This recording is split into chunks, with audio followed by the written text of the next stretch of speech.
Assalamu alaikum. My name is Ibrahima, and if you're watching this, it means you're serious about getting married the right way as a Muslim man. This is something that I've compiled after over a decade of trial and error, a lot of experience, a lot of learning. So, inshallah, I hope that this provides value for you. I created the Muslim Marriage Confidence Guide to help brothers to stop feeling stuck and finally start making moves with clarity and confidence. A lot of times we feel stuck, and when we feel stuck, it's hard to move forward. It's really, really hard to move forward. But if you can get the clarity to understand what to do, and then you get a step-by-step blueprint, then that's when you'll start to see progression. And it's not just about the results, it's about the person that you become. And once you get to that point, then it's really hard to go back. So this quick video will break it all down step by step. And inshallah, at the end, I'll also show you how you can get direct coaching support if that is something that you're interested in. But let's dive into it. So, getting married as a Muslim man today is not easy, okay? Now, between a talking stage drama, expectations from parents from both ends, it can be a cultural thing, right? Or just your own doubts. Maybe you're not financially there yet. Maybe you're not physically there yet. Maybe you're lacking in confidence. Maybe there's something lacking. Maybe you need emotional support. It's not a surprise that a lot of brothers are discouraged or even letting the time pass, but you're different because you are here and you clearly want something. Like there's clearly something that you want, and you clearly want to get married. Which is what I'm hoping, right? So this guide is for the men who want to build the real confidence, who want to lead with deen and feel ready mentally, spiritually, and physically. Okay, that's what this whole training is all about. This isn't a thing where it's like I'm not going to tell you, oh, get your money up. Obviously I might mention about getting your health up, your fitness up, but that's not what I'm talking about. That's not the main thing here. I want you to actually feel equipped and actually build the confidence to get married. I'm not telling you, oh, this is how you get married. This is how you build the confidence. Because if you can build the confidence to get married, then that is more valuable than just getting married. Because there's people that will always get married, but how can you stay married? Do you have the confidence? Like, was it right? It's like someone who makes a lot of money. You can make a lot of money, but if you build the skills to build your income to make more money, then it's better. Because imagine if you lose your job, if you don't have the skills, then you won't, it's going to take a long time to get back to that point. But if you have the skills, then you're going to feel confident. You're going to be like, okay, I've done this before. I know how to do it. Right. So that's exactly what we're going to do. So step one, and this is like non-negotiable. This is for anything in this life, this dunya, is you have to reconnect with Allah first. Before you even think about choosing someone, ask yourself, how connected am I to Allah right now? Right? Because your connection to Allah will impact how you view yourself, what you tolerate, and who you pursue. Okay. If you're not praying your 5 daily prayers, then you may have to reevaluate and ask yourself, okay, well, maybe I should start praying. Or if you're not making dua, maybe I should ask yourself, okay, maybe I should start making dua. Or if you're not reading the Quran, maybe you should ask yourself, okay, maybe I should start reading the Quran. Now, we're human beings, of course, right? We're gonna miss days, we're gonna have off days. It's normal. We are human beings. But if you have the connection with Allah in your mind that, okay, this is my main priority, then things start to unfold, right? Things just really start to unfold. And that's when you start to have this calmness and this tawakkul. So typically, what I would say is start with some istighfar, because istighfar is a way to reset. It's a way to clear the sins that you have. It's a way to raise your awareness that you are a human being. It's to raise your awareness that, okay, Allah, please, Ya Allah, please forgive me for the sins that I committed, right? And then the next one is read a few ayats of the Quran. I think this is like a key. Even if you don't speak Arabic or you don't understand Arabic, you could read the translation. The Quran is meant to be understood. So taking some time just to read, even if it's just a couple verses, just for reminders, is a key thing. So these things are huge. And one thing I'm really, really big on is just starting small. You don't have to go all out. You don't have to do everything. You don't have to go do all that. Just start small. It's like the hadith that says, Allah loves the deeds that are small but consistent, right? So that's a huge one. And the next one is making consistent dua for guidance. This is a key one. A lot of men, or not just a lot of men, a lot of Muslims have given up on marriage. There's a point when I gave up on marriage as well. I told myself, I'm probably never ever going to get married. But Alhamdulillah, there was a point where I just kept making dua. I just kept asking, and as a result, it kind of shaped me as a person. And sometimes what happens when you're making dua is sometimes we want the results. We really want the results, but what happens is you're actually being shaped up to become that person that achieves that result, but you're being shaped to be someone who can achieve it, right? Not just someone who achieves it. So understand that when you're making this consistent dua, you're asking Allah to guide you. You're actually looking for that guidance. You're not just looking for the result. Marriage is a means to an end. It's not meant to be the end goal, right? When you get married, there's going to be other obstacles. When you make your income, there's going to be other obstacles. When you have kids, there's going to be a lot of other obstacles. When you get in shape, there's going to be other obstacles. There's always going to be obstacles. But when you have Allah's guidance, then you can navigate, you can tread through a lot of these things in a way that you will help you feel confident. And imagine when you understand that you're making dua, when you're asking Allah for forgiveness, you read the Quran, you're doing istighfar, that's naturally just going to increase your confidence, if you, especially if you're doing it consistently, because you understand that Allah is the one who controls my outcome. All I have to do is tie my camel and leave the rest to Allah. If you tie your camel, you take your action, you do whatever you need to do, then inshallah the results will come, and as a result you will also become that person who can achieve it and not just a person who achieves it, right? So with dua especially, I'm going to talk about istikhara a little bit later on, but especially before or during a talking stage, this is what's going to really ground your decision. It's the difference between rushing and relying on Allah, okay? So of course, in the Quran, whoever puts their trust in Allah, he is sufficient for them, right? So have tawakkul, it's a huge one. Now the next one, and this is something that a lot of people tend to overlook. We always talk about, oh, you have to be rich, you have to make money. Like, I think nowadays, like in this social media world, especially with like, it's even some Muslim creators may be like that, but a lot of non-Muslim creators are like, if you don't have 100K in the bank, you're not a real man. Or if you don't make six figures, it's all about six figures, six figures, six figures. We're so like disjointed. And the reality is, it's not all about the money, because what happens is money comes and goes. Your body, yes, you want to, these are things that will contribute and they will play factors, but they shouldn't be the pinnacle. And that's why I said your connection with Allah is always number one. Because if you have a good connection with Allah and you're always making dua, asking for guidance, then things start to thread and things start to open up and you start to move differently.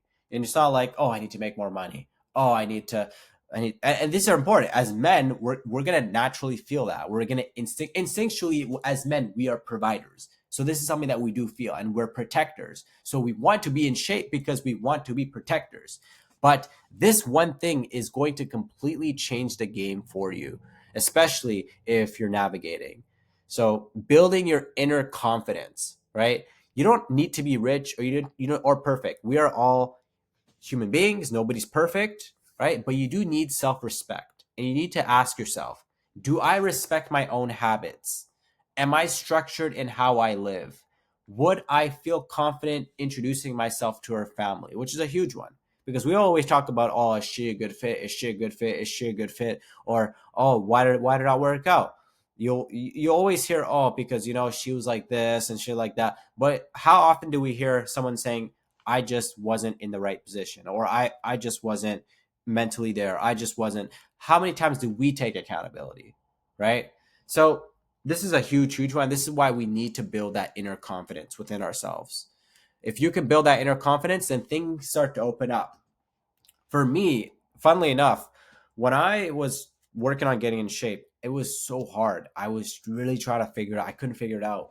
But eventually, it came to a point where I'd learned so much, I'd gotten so much experience that I built that inner confidence where I started to get in shape. I was like, I know exactly what I need to do. And I did that. And then it wasn't instantly, but a couple months down the line, I actually got into the best shape of my life. And since then, alhamdulillah, I've been consistent with my fitness routine. Alhamdulillah, I feel great. It's one of those things where I just learned and I built that inner confidence. And the same thing with marriage. I didn't get married right away. It didn't just come, right? It came after a long time of trial and errors and just figuring things out. It was not easy, right? But what happened as a result was I reached a point where I told myself, I'm looking for someone who's on the same page. I'm not like desperate for marriage, but if someone came my way, I'm open to it. And from there, something just changed. Like I guess I don't want to say energy, but something shifted inside of me. And that's when I got married. Like I would say like 6 months later, 6 months to a year later. Right. And that's because my inner state changed. So confidence isn't just about building at the gym or the mirror, right? It's through the promises that you keep to yourself, right? Prioritizing your health, praying Fajr on time, moving with purpose, right? Marriage won't fix your confidence, right? It's not going to fix your confidence, but you're going to have to bring that into the marriage. So if you're that's why I say you want to be someone who has that confidence going into the marriage, not someone who has not just someone who's married without without the confidence. And the inner confidence just is really just your inner state. It's just what do you the inner work.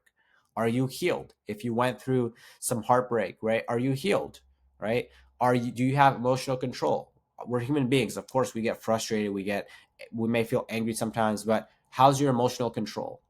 Right? Because marriage will test you. You will have to deal through these things, right? So this is a huge, huge one. This is actually probably one of the most important ones, and it's one of the things that we cover in the coaching program, in the coaching. So that is something that is highly, highly advisable.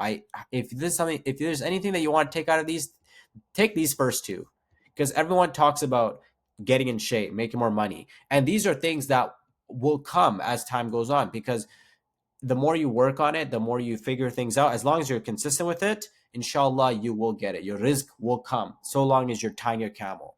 But this is something that a lot of us don't realize, that we have to build our inner state as well.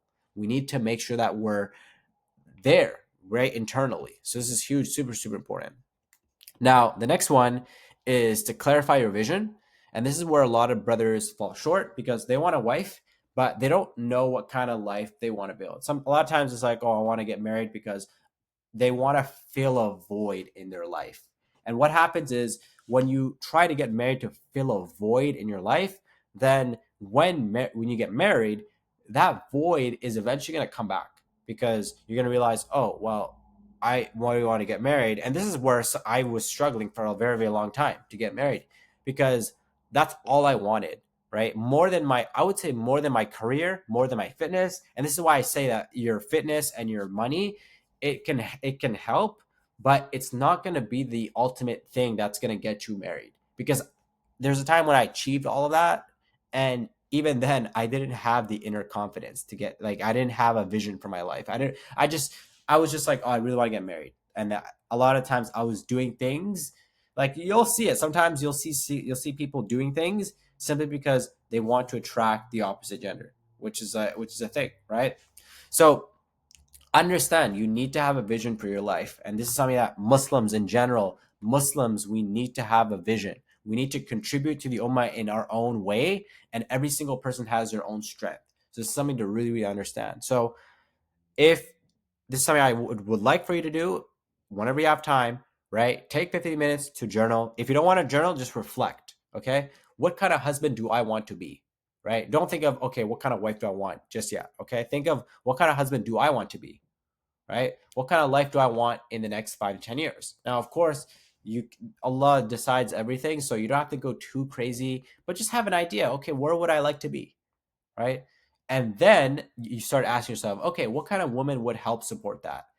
An underrated thing that you think about here is, what kind of woman do I want that's on the same page, right? You want to find a woman who's on the same page as you, because if you can find someone who's on the same page, then it will allow you to lead, right? A lot of times we're thinking, oh, I want a woman that's like this, I want a woman that looks like this. We're looking at that, but we kind of neglect asking ourselves, okay, this person on the same page. Like, I was talking to someone the other day, He's not Muslim, but he was talking to me about a situation that he was going through. He was talking to a girl, and he was like, "Oh, I don't know, like I like her and stuff like that, but she lives when he told me about her lifestyle, I was like, man, you guys will not match because your lifestyles are just so different, right? And what I mean lifestyles is just very different. You guys are not on the same page. So understand being on the same page is very, very important. And this is just if you can work together as a team, someone who's on the same page, right? You may find someone who you have good chemistry with, you talk really well with, in this and that, but you may not be on the same page. Okay, so this is something that's super, super important to understand.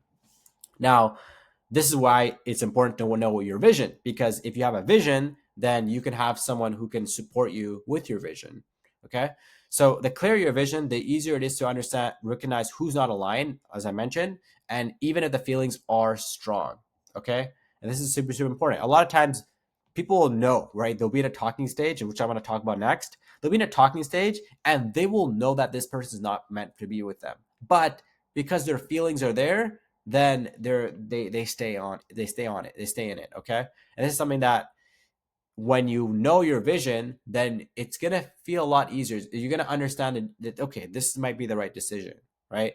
Marriage is not just a vibe. Sometimes when you hear people talking, oh, we're just vibing, right? It's like, no, it's not just meant to be a vibe, right? It's a vibe. Yes, it is a vibe. If in that sense, it's a vibe, but it's not. That's not what marriage is all about. It's not just about vibing. It's not about those Instagram posts that you see, or someone's like, oh, like it's like it's see the lovey dovey. They're in the kitchen. They're like it's like this is real life. This is a reality. This is real life, right? It's not like when you see a workout compilation. That's not how workouts are. Like if you go to the gym, you're there, you do your set, and then it's it, right? It's they over basically generalize the how things are, right? Especially if you haven't been married before, then it's hard to see it, of course, right? Because the movies and they exaggerate it.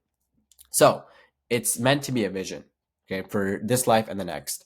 Now, the next one is the talking stage. This is where you want to lead the talking stage with your dean and direction. Okay, this is where a lot of people go. I can't. Yeah, this is where a lot of people go wrong with it because a lot of people think that this is a dating phase where you're supposed to be dating and no, this is a time when you're just vetting. You're just trying to see if it's the right fit. This is like a job interview. Okay, I'm gonna be honest with you. This is like a job interview. It's not meant to be where you're not looking for a girlfriend here, right? This is well, let's be real. You're not looking for a girlfriend. The moment that you realize that the conversations are no longer feeling like a job interview, or you're no longer vetting, you're just talking about your life and this and that, then you have to figure out either you progress it or you move on, right? Because marriage is very sacred. And again, when two people are talking and there's nobody there, and two unmarried people, non-married people, then shaitan is always going to be a third person. So understand that. So the goal isn't a long halal relationship, right? It's to build a life with a partner for the sake of Allah. So you can grow together. It's a huge, huge thing, right? So you want to lead the process. You're a man, okay? Set the intention from the start. If you're interested in this person, just let them know, okay, I want to have a conversation with you. I want to see who you are, and just see, okay, see if they were the right fit, right? It's like if I hop on a coaching call or a sales call, for example, right? I'm not just gonna take just take someone's money, right? I'm not just gonna be like, oh, like this is what I do and this is what people sell. People think that it's all about revenue, and that's why a lot of times sales has like a bad rep sometimes because people have this idea of those people that are literally just there to sell you, right? No, you're there to see if they're the right fit. If they're not someone who's the right fit, then you just tell them, hey, we're not the right fit. That's it. It's not meant to be anything crazy. So you just set the intention from the start, right? You keep your combo structured, right? I'm sure there's a lot of Islamic questions that you can ask. I know that there's templates that people have. I know that there's like 101 questions you could ask. So, but you want to keep it like that. Keep it straightforward, especially at the start. And this is something that is important. It can be tough though, I know. is involving the families early. Now, this is something that's not easy, especially if you live in a different country, because sometimes culture plays a role, sometimes different tribes, tribalism, Islam, Muslims, there's a big problem with tribalism and culturalism and colorism. Even though people don't talk about it as much, it's a big issue. So this is something that I don't have a solution for, unfortunately. I'll be honest with you, but this is something that you should do. Involve the families early, even just to get the vibe and see what's going on, right? Just get, I said vibe, right? But get an idea of where the families are at, right? If the family, if the families are like, oh, do your focus on your studies first, this and that, then you will have to assess, okay, what do we do? Like, and you may have to go to your local imam, and that's where you may have to talk to your local imam, right? And that's a big, because your local imam is an authority. So you have to find a way, right? This is where you have to start taking some sort of action. I'm not saying get married right away. That's not what I'm saying. I'm saying you need to start finding solutions and see, okay, is this someone who's actually viable? And is, first of all, is this person viable? Are the families on board? If not, if there are any external sources that I can use. So example, your local imam, right? And if it doesn't work out, then just understand when to walk away. And this is something that a lot of people, like, I know people, like, personally, I know people who've been in relationships, Muslim people, Muslim couples, not married, right? Families even know about it, but they're not married, nothing's going on, and now they're just kind of boyfriend girlfriend, right? This is a haram relationship. Like, this is a haram relationship. Like, it makes no sense to have a haram relationship as a Muslim. Like, I just don't see it. I don't understand it. Right? I understand that we need someone because it's part of our fitrah. We're human beings, right? We all need companionship. And that's the real thing. But why don't you do it in a halal manner? And this is something that if you start to realize that it's treading to a haram manner, that's when you need to walk away. Okay, that's when you need to completely walk away and cut your losses. I'll be honest with you. Okay, so this is something super, super important. So understand, you're not chasing, you're just evaluating for alignment with confidence and clarity. Okay, and then the next step is actually going to be really, really helpful in terms of determining whether this person is a right fit for you. And this is your istikhara. Now, we always talk about istikhara. People always say, istikhara, istikhara, istikhara, istikhara, right? But I can't tell you how many brothers skip it. I've talked to numerous, like, brothers that are talking to someone, and I'll ask them, "Hey, are you doing istikhara?" Nah, I haven't done istikhara yet. I'm like, istikhara is like 5 minutes, bro. Like, why don't you just do it? Just do your istikhara. Just do your istikhara. Just do it. Just do it, right? I'm losing my voice just yelling at them, right? Just shaking, like, do your istikhara, right? But it's one of those things where it's like, it's so underrated, and a lot of people just don't, like, you can do istikhara for any decision that you're contemplating, right? Should I wear this sock or that sock? Right? For example, I just gave an example. But they can be so deep into the talking stage, but they haven't prayed istikhara yet. The sooner you involve Allah, the sooner you'll get clarity. You can make istikhara multiple times. And it's not, this is like a misconception. It's not just through a dream. It's not going to wake up in the morning and think, oh, like, oh no, it's not through a dream. That's not what it is. It's just through the actions, through the guidance. That's what I mean. Allah's guidance. That's what all you need really is Allah's guidance. If you have Allah's guidance, then really you can navigate through anything in this life. Right? So that's a huge, huge one. So either Allah will open the path or show you red flags. And when I mean red flags, I don't just mean red flags in a person, but I just mean there's going to be signs. There's going to be maybe doors closed. Like, even me, there's times when I prayed istikhara, and then a week or two later, I always say, like, in this analogy, like, a cloud came, like a tornado, and then it just ended. Like, out of the blue, it ended, right? It just, boom, like, done, right? So it's a huge, huge one. I've experienced it myself, as I said, and Allah showed me signs, especially sometimes within days. And sometimes when I tried to hold on to it, it was like always going further and further and further away from me, and I'd kind of chase it. So sometimes your istikhara will show you the signs, but even then, as human beings, we can be so stubborn that we want that thing, and Allah knows what's best for us. So that's a huge one. So don't delay it. Don't overthink it. Do your istikhara, trust, and repeat it if needed. Okay. Now, just some final reflections here. I hope that this provided some value to you, and I hope you can take some of these things and start applying them, not just for marriage, but just in general, because a lot of this applies to your life, right? Whether it comes to your health, whether it comes to your career, right? This stuff will apply to all these other aspects. Okay.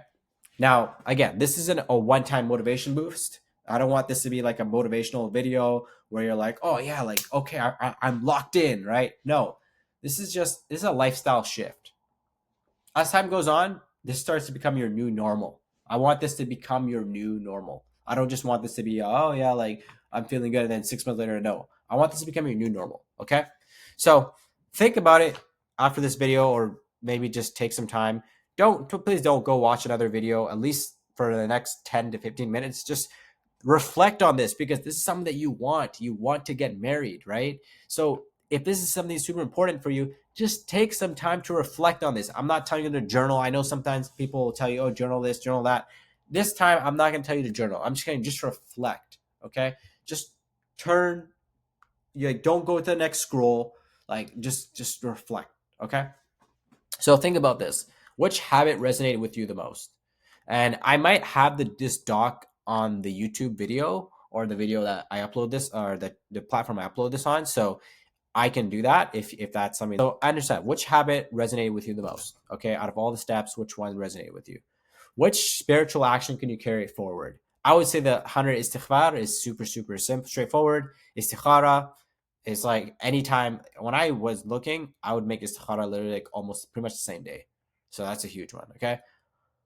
What external habits like workouts or journaling can you stay consistent with? This one's going to be a little bit harder for many. If you're already working out, great. If you're journaling, then, but if an external habit, I would say even 5 daily prayers. If you can start with that.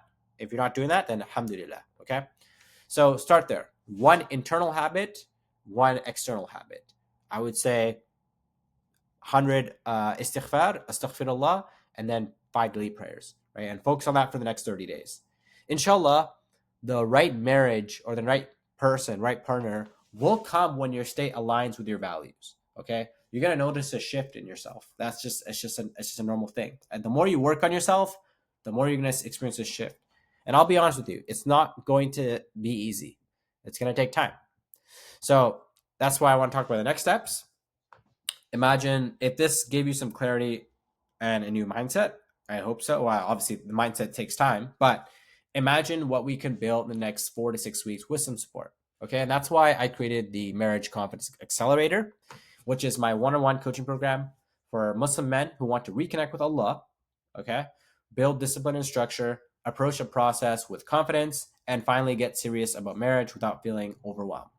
And if that's you, just head to the link down below, right? I might even put it on this doc, and book a free call, and we can see if we're the right fit. Like I said, it's literally like it's literally like I guess it's like a job interview, right? As I mentioned, right? We're just gonna bet, right? I'm not just gonna be like, oh yeah, like no, yeah, you're perfect, right? No, I'm gonna be like, okay, let's see, does it make sense? Yeah, no, okay, cool, right? It's nothing crazy, right? We're literally just gonna have a conversation, see where you're at. I'll give you some insights as well, of course, and let you know where you might want to be, or where you might want to lean towards. Okay, we'll see where you're at, and if you're a good fit, I'll show you how we can move forward, inshallah. So that's really it. I hope that this provided some value for you. I also have this as a Canva doc as well, so I might even put it on this doc, or maybe I'll put it in the link down below. I have an opt-in page to access it. So if that's something that interests you and I don't put it there, just remind me in the comments. You'd be like, hey, remember the PDF? So just let me know. But I really hope this provides some value for you. Inshallah, like again, this is something that's gonna take at least 6 to 18 months. I would say 18 months is the real thing. Some people are like, oh, 18 months is so long. Trust me, it goes by really fast. Right. So inshallah, we'll talk, and I hope that there's some value there. And yeah, if you have any questions, comment down below. And yeah, we'll talk. Inshallah. Assalamu alaikum.